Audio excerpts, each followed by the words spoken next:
ዲያብሎስ እመቤታችን የሚጠላት አንደኛ በትዕቢቱ፣ ሁለተኛ በቅናቱ፣ ሶስተኛ በምቀኝነቱ ነው ይላል። ይገርመኛል። በትዕቢቱ እንዴት እኔ ያሳትኳት የሔዋን ልጅ ይህንን ጉር ትሰራኛለች? እንዴት አምላክን ትወልዳለች እኔ የናቅኳት ብሎ በዚህ ይበሳጫል። ቅናቱ ደግሞ እሱ የሌለውን ትሕትና እመቤታችን ይዛ ተገኝታለች። እሱ አምላክ ሆናለሁ ሲል እሷ ደግሞ የአምላክ እናት ትሆኛለች ሲሏት እኔ አይገባኝም እንዴት አርጌ አለች። ተመልከቱ።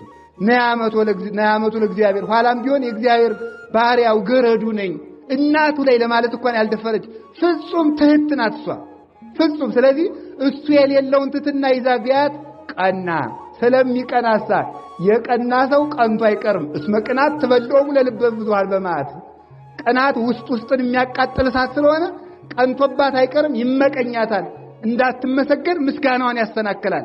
ከእግዚአብሔር በታች ለፍጥረት የሚገባትን ማርያም እንድትመለክ የተሰራ ስርዓት የለም። ነገር ግን እንደሚገባ እግዚአብሔር ያከበራትን ምስጋና እንዳትመሰገን ይከለክላል። ሰውን ወደ እግዚአብሔር የምታደርስ ገመድ እንደሆነች ስለሚያውቅ ማለት ነው። ስለዚህ ዘመነ ጽጋብ፣ ዘመነ ማይረር ኢሳይያስ የዘራውን ዘር የሸከፍንባት የትንቢት አዝመራ እመቤታችን ናት። ዳዊት የዘራውን ትንቢት የሸከፍነው በሷ ነው። ሙሴ የዘራውን የትንቢት አዝመራ አካል ነስቶ ግዘፍ ነስቶ የሕይወት ፍሬ ሆኖ የተመገብንባት አዝመራችን መሶበ ወርቃችን እናታችን ቅድስት ድንግል ማርያም ስለሆነች የድንግል ማርያም ቀን በጎ ቀን ይባላል። እስቲ በጎ ቀን በሉ።